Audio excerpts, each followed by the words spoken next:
अब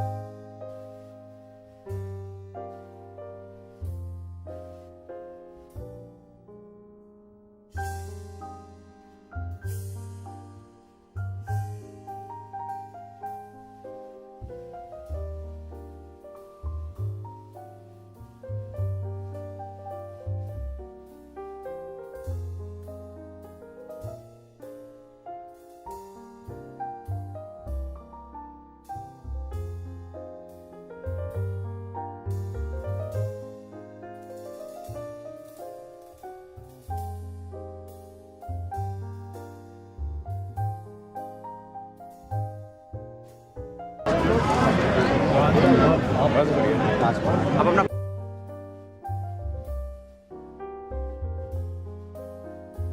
मेरा हसन इमाम नाम है। अच्छा ये जो है स्वामी ये साथ जो है अच्छा मीडिया का काम देखना हो ठीक ठीक ठीक ठीक बड़े दिनों के बाद में भाई साहब राजनाथ जी के यहाँ गए थे वो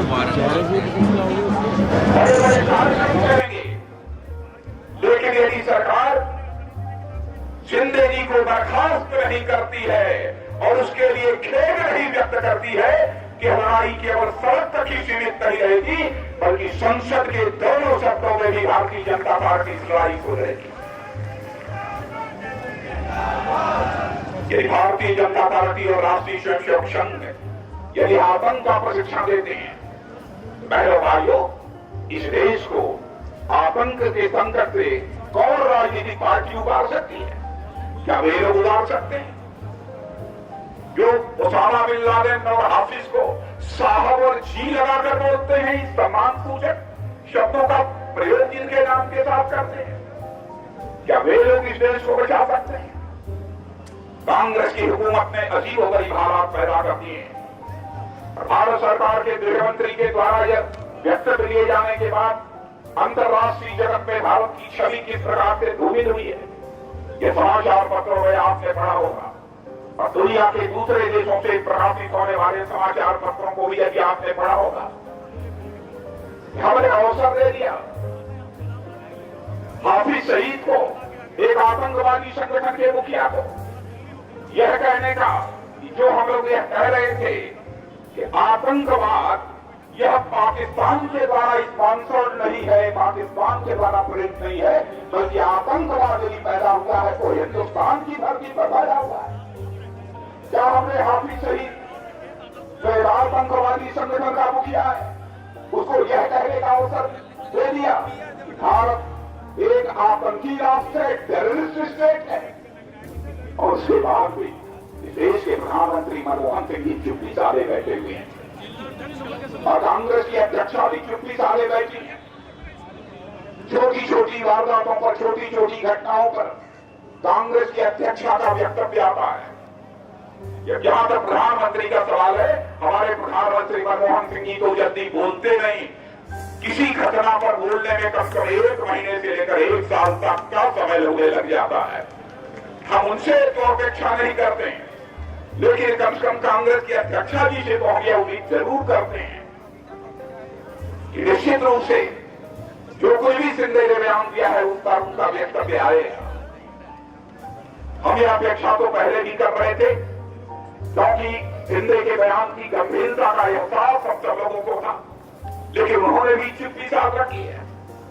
शायद कांग्रेस की अध्यक्षा सोनिया जी ने भी चुप्पी इसलिए साध रखी है, शिंदे साहब ने जो हम बयान दिया है उससे हमारा वोट बैंक मजबूत होगा। क्या बहनों भाइयों, हर वजह पर जात के आधार पर हर राजनीतिक पार्टी को सरकार बनाने की ही केवल सोचनी चाहिए।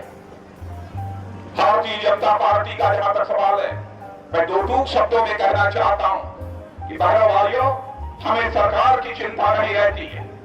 सरकार बड़े अथवा न बड़े, हम राजनीति करते हैं तो केवल सरकार बनाने के लिए राजनीति नहीं करते, हम राजनीति करते हैं तो देश बनाने के लिए राजनीति करते हैं, समाज बनाने के लिए राजनीति करते हैं। हम जाति और पंथ के आधार पर कोई भेदभाव करने वाली राजनीतिक पार्टी नहीं है। हम मजहब के आधार पर, हिंदू हो, मुसलमान हो, ईसाई हो, हम किसी से भेदभाव नहीं करते। हमने जिन्होंने जिस सांस्कृतिक राष्ट्रवाद की अवधारणा को स्वीकार किया है, उसमें इंसान और इंसान के बीच नफरत पैदा करने की कहीं पर कोई गुंजाइश क्या है? आपके क्या विचार हैं, यह देश जानना चाहता है। और यदि आप मनमोहन सिंह जी को यह निर्देश नहीं देती हैं कि शिंदे बर्खास्त होने चाहिए, तो मैं आपको यह बताना चाहता हूं कि संसद के दोनों सदनों में हम लोग ऐसे हालात पैदा करेंगे कि निश्चित रूप से सोनिया जी, मनमोहन सिंह जी को, शिंदे को बर्खास्त करना ही करना पड़ेगा। दुनिया की कोई ताकत में रोक नहीं पाएगी। कैसे कोई माफ कर सकता है? और बहनों भाइयों, इस ज्वलन समस्या को लेकर ही हम लोगों ने सारे देश भर में यह आंदोलन किया है। और मैं आपको विश्वास दिलाना चाहता हूं, यह प्रतीकात्मक हमारा यह आंदोलन नहीं है, बल्कि हमारा यह आंदोलन एक तार्किक परिणति तक, लॉजिकल एंड तक हम इसे ले जाएंगे, जब तक कि इस संबंध में कोई कार्रवाई नहीं होती है। और मैं सोनिया जी से पूछना चाहता हूं, क्या आपकी यह समझ में बात नहीं आई कि आपके गृह मंत्री ने इतनी बड़ी बात बोल दी है, देश की प्रतिष्ठा पर इतना एक गहरा सवाल खड़ा कर दिया है, उसके बाद भी आप चुप्पी साधे हुए बैठी हैं। इसलिए सोनिया जी, हम आपसे स्टेटमेंट की अपेक्षा करते हैं, आपसे हम व्यक्तव्य की अपेक्षा करते हैं। और शिंदे को तो अब जाना ही होगा, उसे कोई ताकत नहीं बचा पाएगी। ऐसे हालात सारे हिंदुस्तान में भारतीय जनता पार्टी पैदा करेगी। इन्हीं शब्दों के साथ, इन्हीं मांगों के साथ मैं आप सबको धन्यवाद देते हुए और यहां की दिल्ली इकाई को धन्यवाद देते हुए अपनी बात समाप्त करते हैं। हमने शिंदे जी का पुतला राष्ट्रीय अध्यक्ष जी फूकेंगे, राजा जी संघर्ष करो। जब आरएसएस नहीं था तब भी भगवा था। भगवा वो रंग है चाणक्य के समय से लेकर आज तक हम जिसके नीचे इकट्ठे हुए हैं, उस रंग का नाम है भगवा।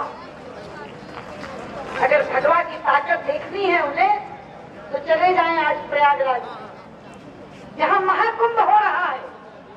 सैकड़ों एकड़ भूमि में केवल एक रंग का ध्वज दिखाई देगा, भगवा भगवा भगवा। 30-30 लाख लोग एक दिन में गंगा स्नान कर रहे हैं। जाकर देखें उस भगवा की ताकत को। उन लाखों लोगों को कोई बुलाने नहीं गया, किसी ने उनके घर निमंत्रण पत्र नहीं भेजे, किसी ने कोई विज्ञापन नहीं निकाला। अपने घर से अपने पंचांग में देख करके जिनका महाकुंभ हो रहा है, 2-2 जोड़ी कपड़े और थोड़े थोड़े दाल चावल एक पोटली में बांधकर अपने सिर पर रखकर जिस तरह से वो लाखों लोग कुंभ में आ रहे हैं, वो भगवा संस्कृति के संवाहक है। ये सुशील कुमार शिंदे को देखना चाहिए। ये है भगवा की ताकत, ये है भगवा की शक्ति, और ये है भगवा के प्रति लोगों की आस्था। शिंदे जी, राजनीति करिए, वहां तक करेंगे जहां तक आपकी पार्टी का हित सस्ता हो, हमें आपत्ति नहीं। वहां तक करेंगे जहां तक हमारी पार्टी का अहित होता हो, तो भी आपत्ति नहीं। लेकिन वहां तक राजनीति मत ले जाइए जहां राष्ट्र का हित का नुकसान होता हो। आपको नहीं मालूम है कि आपने बयान देकर राष्ट्र हित का कितना बड़ा नुकसान किया है। जिस समय पर पाकिस्तानी सेना के लोग एलओसी क्रॉस कर आकर हमारे सेना के जवानों का सर काट कर ले जा रहे हैं, उस समय जो कहर आपको पाकिस्तान पर करना चाहिए था, इसे छोड़कर आप कहर अपने दुश्मन पर कर रहे हैं। आप कहर देश की सबसे बड़ी देशभक्त संस्था पर कर रहे हैं। अरे जिस दिन ये घटना घटी, पाकिस्तान वाली मैंने अपनी तरफ से एनएसए को फोन करके कहा, कहिए प्रधानमंत्री से कठोर कदम उठाए, हम उनके साथ खड़े हैं।